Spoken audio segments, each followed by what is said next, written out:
Геннадій Буравкін. Якого кольору війна? Якого кольору війна? Моя дочка у мене спитала.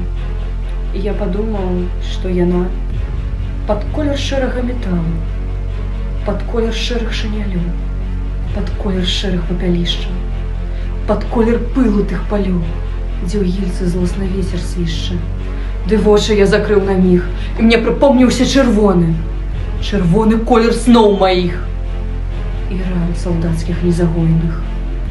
Агонь чырвоны ў вокнах хат сцягоў святы чырвоны колер, чырвоны воцвет кананад, што не забудзецца ніколі. Якога ж колеру вайна?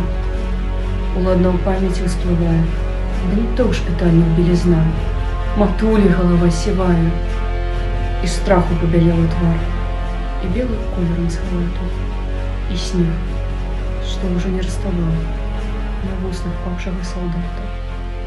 А я ж у памяці нясу яшчэ жахлівы колер чорны, заледзянелы чорны сон, удовы сірат незлічоных, і чорны дым парахавы, дзе чорны ворон на магіле, і чорны колер травы, што агнямётамі павелі. Якога колеру вайна? Я прасказаў дачцэ нямала, да на руках маіх яна ўжо даўно спакойна спала.